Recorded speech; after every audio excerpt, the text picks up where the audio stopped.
And welcome to the Tear Sheet Podcast, where we explore financial services together with an eye on technology, innovation, emerging models, and changing expectations. I'm Tear Sheet Editor-in-Chief, Zach Miller. And the financial services industry is undergoing big technological changes. API-first architectures are creating new possibilities for integration. Digital platforms are democratizing access to investing. Artificial intelligence is personalizing wealth management. Digital-first brokerages are redefining what's possible. Global investing barriers are falling, and traditional firms are navigating complex digital transformations. Infrastructure companies are scaling to meet growing demands. And to help us understand all these critical trends, some which support one another and some which contradict one another, we're joined by Harry Temkin, Chief Digital Officer at DriveWealth. DriveWealth is at the forefront of embedded investing technology, powering fractional trading and digital investment experiences for partners around the globe. As CDO, Harry leads the company's technology strategy and digital innovation initiatives, bringing decades of experience in financial technology. Harry, these themes represent some of the most significant shifts happening in financial services today. I'm happy to have you on the podcast and begin to dive into them. Awesome. Thanks so much for having me, Zach. Look forward to the conversation. This has been, a few tries in the making, so I am also happy that we're here today to talk about stuff. And I know that DriveWealth, having covered you guys over the years, like you really built a platform on an API-first approach from the earliest days. And I'm curious how you see this architectural philosophy changing what's possible in financial services, and what opportunities does it create that weren't necessarily available there in a more traditional model? Yeah, 100%. I think it's kind of cool maybe to talk a little bit about our roots. Bob Courtwright founded the company back in 2012. He had built a phenomenal FX business, a global FX business, and realized that there was this huge gap, that there was demand by global retail investors to have access to US securities trading, right? And ultimately, back then, the real problem was there was huge technological barriers. And there were huge financial barriers, right? If you remember back then, we had stocks like Priceline and Google. They were trading at hundreds of dollars, if not thousands of dollars. And to a new nascent, retail investor, it wasn't accessible financially for them, right? And then, of course, the technology. When you think about legacy brokerage technology, you're talking about massive order management systems, fixed connectivity, right? Beginning of day files. And you had clients, you had partners who were building these new mobile experiences, right? And they didn't have a clue what an order management system was, much less fixed connectivity. And so really, we had to rethink the way that we would deliver brokerage at scale globally. And so, that ultimately was Bob's vision. He had built this, again, very successful, global retail FX business, and then transitioned to how do we do that in equities? And so the philosophy was to really build the first cloud-based API-delivered brokerage as a service platform. Ultimately, what does that mean? You got a little into that in your intro, which is it allows our partners effectively to natively embed investing directly into their mobile experience or their web experience with literally no traditional brokerage infrastructure. And of course, all of the emerging fintech firms, digital wallets in particular, they want an API-based experience. I mean, that's really their expectation. And if you walked in and said, you need fix, you need order management, you're going to have to do statements, confirms, handle corporate actions, that really wasn't going to fly. And so ultimately, we set out to build a new, brokerage type of infrastructure that literally would handle all the components of brokerage, right? So onboarding, money movement, order management, portfolio management, and all the post-trade services, corporate actions, and the like, and to really serve that up in an API. So that solved the technical barrier to entry. Then we had to really solve the financial barrier to entry. And the way that we did that was we truly were the pioneers of fractional investing. And so we enabled securities to be fractionalized, ultimately to just send us a notional order. And back then, we started with a minimum amount of $1. Today, we actually go to a penny, which creates all kinds of other really cool products like roundups and other things that many of our clients take advantage of. But when you combine, those two things, the fractional trading capability and the technological, advancement of delivering everything through an API, all of a sudden it unlocked, right, all of these new markets and these new types of partners to be able to bring, US investing to their client base. I mean, I think you guys were definitely ahead of the game in terms of embedded finance in general. Like when you guys started building, we weren't even clear that this was where things were headed. I guess kind of curious, how Bob knew at that time. I guess when you talked about global expansion, if you were E-Trade, you were opening E-Trade Switzerland, E-Trade, South Africa, whatever it was, and you were just opening like new portals onto an existing platform. Like, but to go actually and deliver it via API into embedded other platforms, like, I don't know. It's like, what were the tea leaves saying that became clear that was the way to go to move forward and I to mean, I think scale? because, he had built this, as I said, he had a huge global retail base of currency investors, right, or currency traders. I think ultimately, and that's the side effect of having your phone on. I apologize. Ultimately, I think he began to see, particularly from foreign investors, this demand, right? They wanted access to these huge brands. I mean, certainly, these technology stocks were incredibly popular. They were very expensive, but there were all those barriers, right? And, ultimately, when we started the company, sure, some of our earliest partners, like I think our earliest partner in the United States was Moneyline. And today, you can see the size, and how big Moneyline has grown their business, and they've expanded their product and capabilities with us over those years. But certainly, I think, we were very focused outside the United States. I mean, we saw new entrants in the Australian market, right? We have Stake, which is a digital broker dealer, going way back to the early days of DriveWealth. And ultimately, we were focused heavily on Asia. You had all of these, active traders who wanted access to the US market. And, it was very challenging to give them that access without this sort of change in technology to make it available, through a mobile application. And so, yeah, I mean, I think we, from our very early days, were very much focused outside the United States. Honestly, that's why I say the demand by a global retail investor in reaching all of these new entrants. The U.S. market was pretty saturated. It didn't mean that there weren't also new players coming into the market. Certainly, one of our biggest clients, and one where we had built some incredibly cool, innovative technology, is Cash App. Many of you, our listeners, may not realize that we power all of the equity investing in Cash App, as we do in Revolut Securities. These are some of the largest digital wallets, right, in the world. And ultimately, what was super cool about what Cash App wanted to do and other wallets, and as I said, we made some really significant innovation, I should say, in money movement. They wanted to tie the brokerage account so much more closely to the wallet. In a sense, they wanted the brokerage account just to be a sleeve of the wallet. And when you think about, traditional brokerage, what do you need to do? I have my bank account, right? And then I have my brokerage account. Typically, they were at two different parties, right? And so you have to go through the onboarding process of brokerage. Back then, that actually potentially took a day, upload a driver's license, some paper form potentially. And, our innovation was to make it totally digital, onboard just about instantaneously, and then to be able to actually trade instantaneously as well. And so, those kinds of things had never been done before, to go directly from nothing to actually owning a stock within seconds.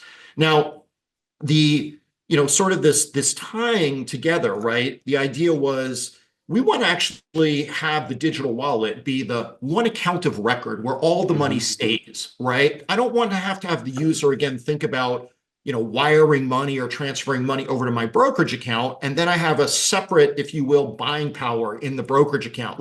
So now I have a wallet over here on the left, and I have another application for brokerage on the right, and I have to think about moving money. All of those things were barriers. They were friction points, particularly for a new investor. So imagine a world in which you've got, a wallet user, and they're using that wallet to do peer-to-peer payments, right? Send money to a friend, pay for dinner with a friend, right? They're using that wallet to go into a coffee shop and tap the phone or use the debit card. Imagine a world in which that experience, right, would be exactly the same as buying Starbucks stock. Right. So I went into Starbucks, I tapped the phone, it took $6 out of my wallet, And then immediately I said, oh, go buy $6 of Starbucks stock.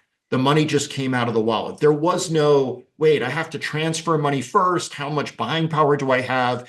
It was incredibly transformational. All of a sudden, right, all of these friction points we were able to eliminate with our technology and to create an experience that had never been done before.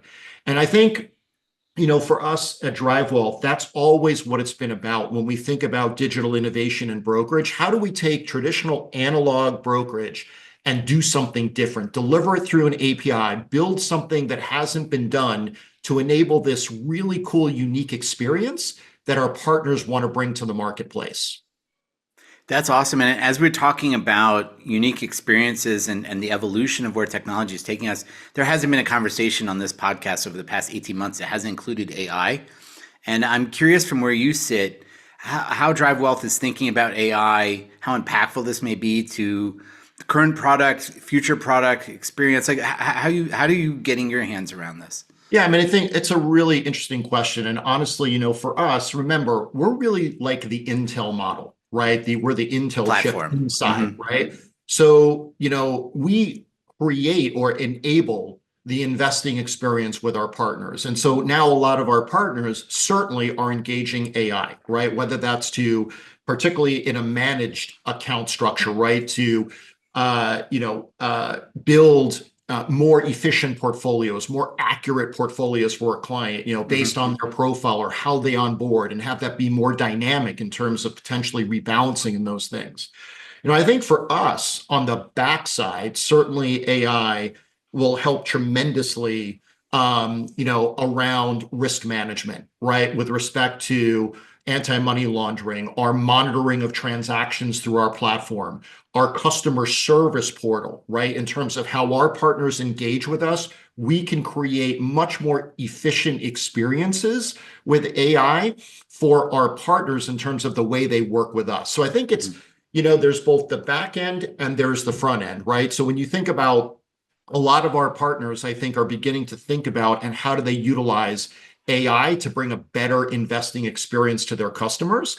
And then on our side, right, we are thinking about how we use AI to be more efficient in our processes. As look, today we support over 20 million users, right? So there are a lot of really cool tools that we use today to monitor transactions, monitor money movement, continuously monitor users on the platform, right, for sanctions or other things. And I think these emerging technologies significantly help in the process of monitoring and managing all of those things. I like that distinction you made between the front end, the back end, and the different types of impact something like AI would have. So I guess going along that line, it's a good segue into my next question. Thinking about the concept of what constitutes a brokerage, delivering it via API has obviously impacted the way we define what a brokerage is and how far it extends. How are your partners reimagining what a digital brokerage can be, and how does your white label infrastructure support these models? Yeah, I mean, I think for sure, look, let's break it up into a couple of different archetypes, right?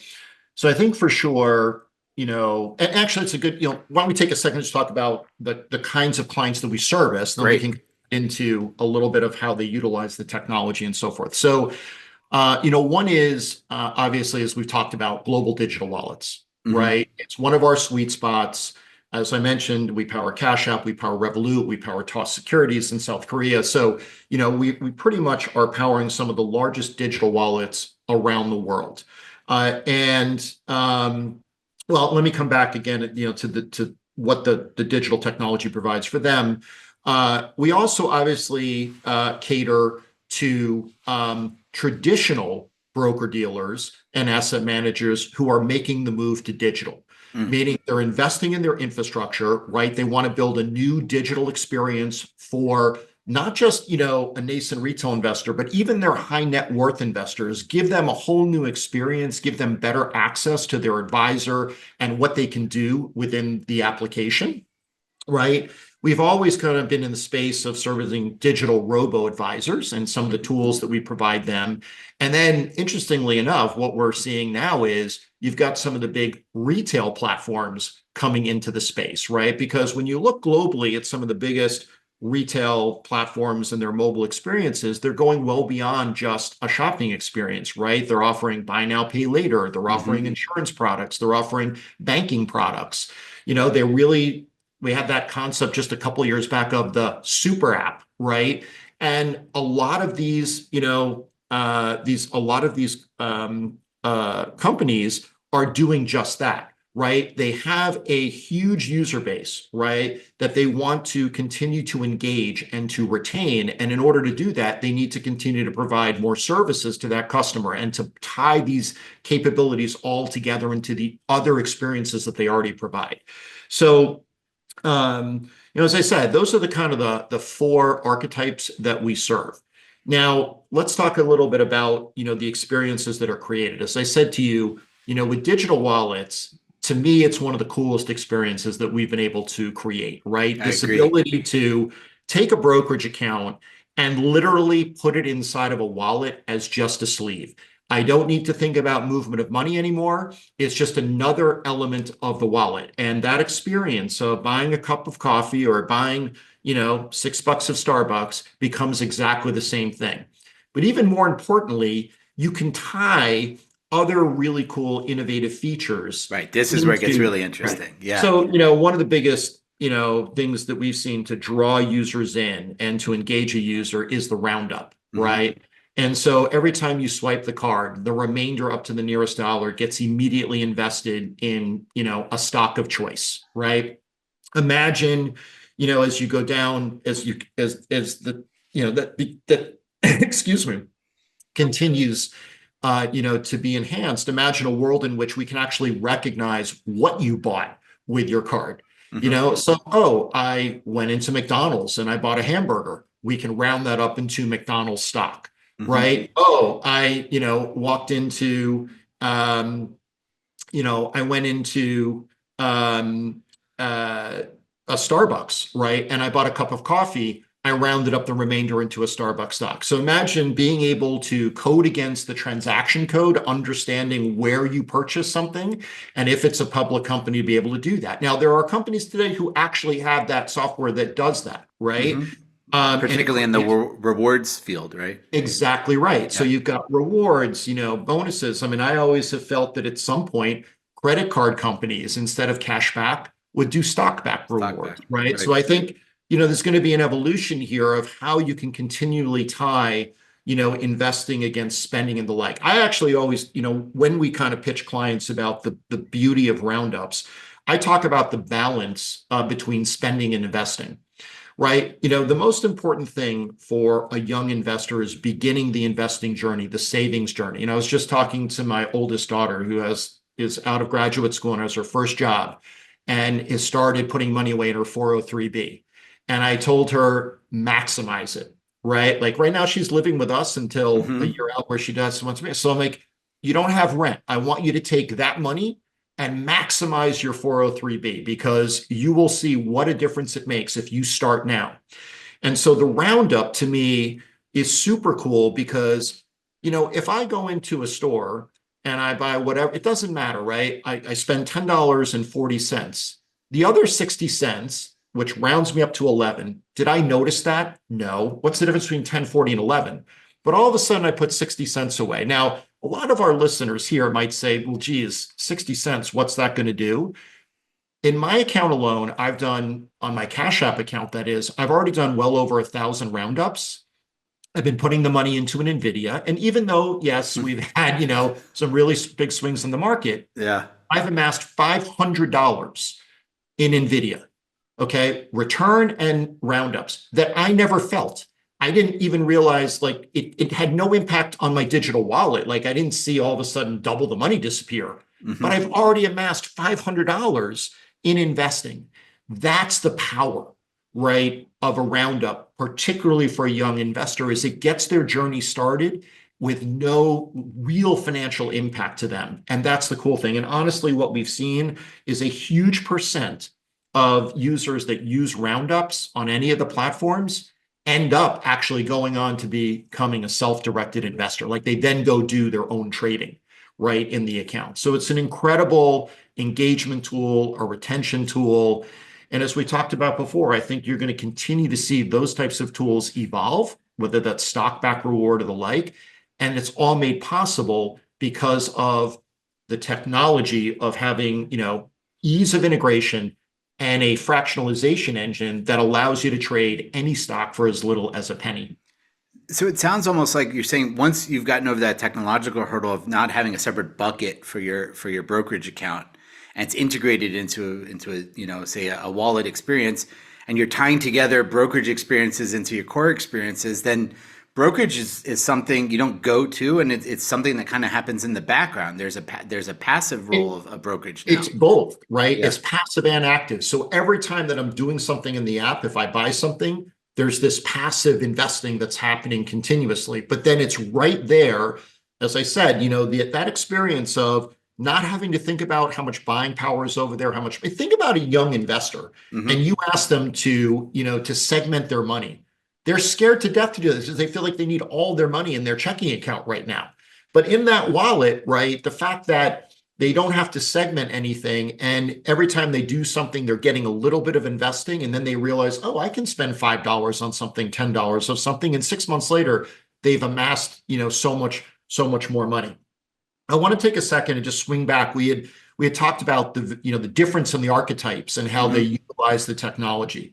So, with respect to brokers that are making the move to digital, I think one of the cool things that the technology allows those partners, as I said, they're able to build a next generation experience for their customer, right? Which incorporates both self-directed trading as well as discretionary or managed accounts.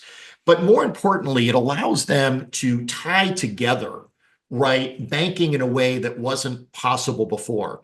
I mean, one of the cool things, about we have a very large partner in Brazil, BTG Pactual, and one of the cool things that they were able to do with our technology was build this sort of seamless integration between having a Brazilian bank account, a US bank account, and the US brokerage account, and the ability to very easily, right, move money from Brazil to the brokerage account or from the US account to the brokerage account or vice versa. Again, and doing that, by the way, in an instantaneous way, right? So, yeah, I mean, in that sense, the brokerage account is sort of traditional. There's buying power, you're moving money, and there's reasons, but why we have both actually. And when there's foreign exchange involved and other things, you potentially want to put money into a US brokerage account, have US dollars. And these are more sophisticated users who understand buying power and what they're doing, right? But the experience of literally being able to move money in that mobile experience instantly from either Brazilian reais into dollars, or from, again, a US domiciled account, and to have that triangle connected and to be able to offer more than just equities, but offshore mutual funds and fixed income, right? So access to US treasuries and access to US high corporate bonds.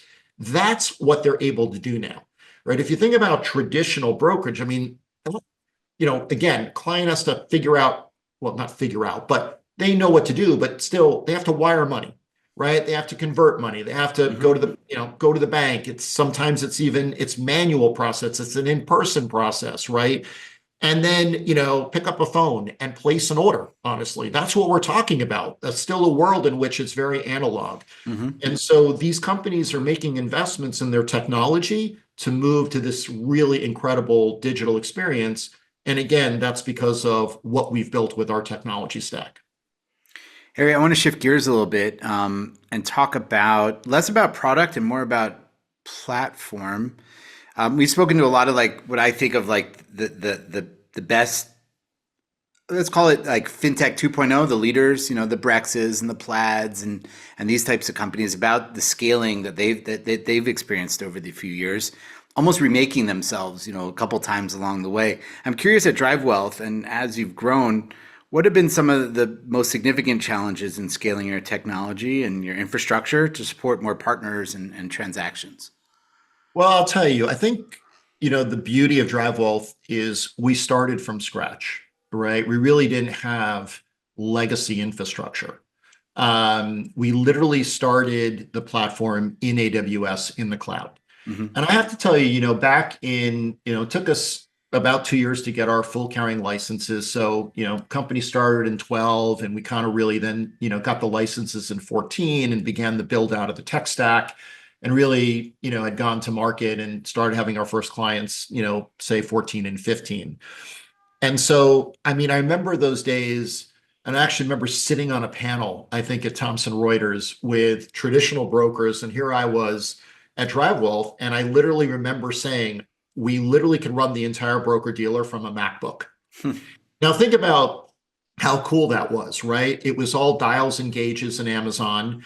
And we literally could, in an instant, scale boxes up, add new boxes. We didn't have this issue of we have pure metal in a cage somewhere that we had to manage and deal with scalability. And so we really had this advantage that as we scaled, and Amazon really grew as well. I mean, at the time, I think they were built to support, like Netflix. It wasn't really built to support brokerage. And so there was some things that we did and took advantage of some of their new technologies over time to support, our scale.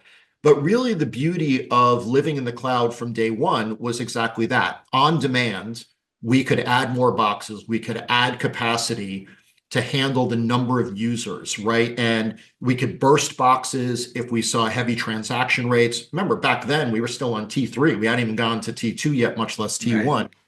And so, we had some, I'm not going to say we didn't have our issues, over the course of time, because again, there were growing pains with Amazon. They weren't really in the business of supporting brokerage at the beginning, but it worked for us, right? It allowed us to take advantage of some really cool tech and to be able to scale the business as we needed. I mean, today, just to kind of give you some stats, I mean, we support about 90 partners pretty much all over the world. The combined number of users across those platforms is well over 20 million users.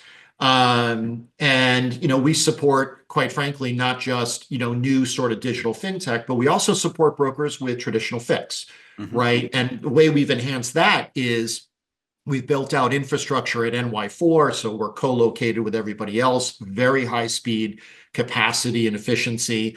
And, we're able to accept notional orders, on those fixed lines, and we can go 24/5. So, we take certain aspects of our tech platform and make them available sort of in still old school ways for those clients that want to come to us via fix for, more speed and access to the market. But, I would say again, also that, with Amazon, we've evolved, our APIs as well. Traditionally, when you think about REST APIs, they're RESTful, right? You make a request, something happens, and then you hit another endpoint to get a status of something. Well, we took advantage, a bunch of years back of Amazon's SQS event service. And so for every API request that you make, once you do that, you basically get continuous streaming updates on what is occurring to the user's account or anything else. So effectively, the client just needs to build a data store, right? They don't need any other traditional infrastructure, as we said. And the fact that, the events come in streaming now was a huge, sort of enhancement when we made that available. Actually, it's been quite some time. It's probably 6 years ago, 7 years ago when we did that. But, look, Amazon evolved. Their platform became, more apt to handling high-speed transactions, not just streaming video, but, the things that we do in brokerage. And it's worked out very, very well for us. I mean, I think if we had to start with legacy infrastructure, that would have been a real issue for us. I'm not saying, look, books and record system, that's still, third party. If you want to call that legacy, fine. But, part of the innovation was learning how to take and adapt a real-time API-based system and engage it with a traditional books and record system. And we've done that, right? And over the years, you've upgraded and enhanced it. But I think that worked out really well for us. I mean, I will share with you, look, as a small company, and, I mentioned the 20 million users. Look, we started the company as an A round, $6 million A round with, I think, 38 employees, maybe, mostly on the brokerage side. My tech team at the time was, I think, a dozen strong. And And, in August of 21, we did a D round at $450 million, right? And today, we're around 300 plus employees. So the company has really, really grown. And, I'd say even looking at Q1 of 25 versus Q1 of 24, our assets have grown 4x. Our notional trade volume's grown 3x. Amazing. Our daily average, revenue trades, darts up 60%. I mean, we've just had an incredible run, over these last couple of years, really significant growth. I mean, that round really helped us to be able to invest in the business further, to go beyond just being an equities business to really beginning to offer all of the other asset classes on the platform. But look, you can always share stories going back to the super, super early days where, you were using maybe a lower cost data feed because you had very, and the data feed gave you bad data. And all of a sudden, oh my God, right? You had a day in which, you came through it, but your blood was pumping. Let's put it that way. And that's real startup, and that's it's exciting at the same time as it is scary, right? Sure. But now we're this really well-established business with incredible partners around the world and a technology platform that we've continued to scale and build out to handle the number of transactions that we see. I mean, today, on any given day, we're doing several million transactions a day. That puts us up in the top 5 tier of broker dealers, in the United States. And many of those trades are fractional in nature. That's how important fractional trading has been. Wow. So, I think it's been wonderful that, again, we weren't burdened by starting with legacy tech. We really started, out of the box, brand new. We have just a couple minutes left for our last question. I want to end with looking a little bit ahead. And given where you've come from and the market that you're facing today, like what are the areas of innovation that you're most excited about at DriveWealth? How do you prioritize your technology roadmap in what seems to and feels like a continuously rapidly evolving landscape? Yeah, I mean, excellent question. I mean, for us, like I said, our roadmap right now is pretty full with extending our offering, right? Additional asset classes that our customers, want and need. And, as we expand those asset classes, it's also about how do you do that in an innovative way, right? How do you normalize, the ability to, buy a bond in exactly the same way that you buy an equity, right? Or an option or an offshore mutual fund or a US mutual fund, right? It's, once again, bringing those assets onto the platform in innovative ways and making them available through our existing API stack. So for our clients, the integration is very, very easy, right? To add these other capabilities. I think, also we'll be, having a look at international markets, right? Your users may not be aware, but not too long ago, we obtained our licenses in Lithuania and we obtained our licenses in Singapore. And mainly Lithuania gives you access to the EU? It does. It gives you passport, as they call it, the EU. And so ultimately, our first thought process was that makes it easier for us to offer US securities in those markets, right? Being licensed there in some, every country has a different regulatory regime in terms of how you can offer products, what products can be offered, is it fully disclosed, is it omnibus, and so forth. And so having a license in Singapore and a license in Lithuania, as I said, makes it a bit easier for us to disseminate, right, product in those areas of the world. I do think, we are seeing demand from our customers to have access to more than just US, particularly our partners that are in Europe or our partners that are in Asia, right? They'd love to work with a single provider, right? That can not just give them access to US, but, other markets as well. And so that's something, that we'll be exploring, over the coming quarters as to whether, we think it's an important thing to expand. Right now, we're very focused, though, on continuing, to offer the remainder of like the core US offerings, because that, particularly in South America, there's huge demand for fixed income products and offshore mutual funds. And so that's where, a lot of our energy is right now. Harry, it's been great talking to you. Thanks for joining us on Tearsheet Podcast today. Thank you so much for having me, Zach. It's been a lot of fun. Appreciate it.